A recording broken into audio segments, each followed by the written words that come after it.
વલસાડ જિલ્લામાં ભારે વરસાદ અને ઘોડાપૂરને કારણે નીચાણવાળા વિસ્તારોમાં પાણી ભરાવાથી જનજીવન અસ્તવ્યસ્ત બન્યું હતું અને વ્યાપક તારાજી સર્જાઈ હતી। હાલ વરસાદે વિરામ લેતા અને પાણી ઓસરી જતા વહીવટીતંત્ર દ્વારા યુદ્ધના ધોરણે સફાઈ અને રાહત કામગીરી હાથ ધરવામાં આવી છે।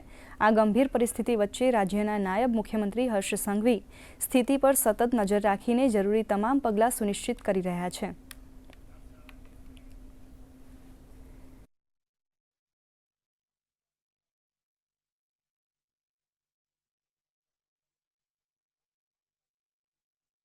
આજે વલસાડ જિલ્લાના તમામ વિસ્તારોમાં વરસાદે ધીમી ગતિએ વરસી રહ્યો છે। એટલે કે જોવા જઈએ તો હાલ નોર્મલ સ્થિતિ જોવા મળી રહી છે। વલસાડ શહેરની વાત કરીએ, વલસાડ શહેર, ઉમરગામ અને વાપીની વાત કરવામાં આવે તો હાલ વરસાદે વિરામ લીધો છે, જેને લઈને જનજીવનમાં થોડી રાહત જોવા મળી રહી છે।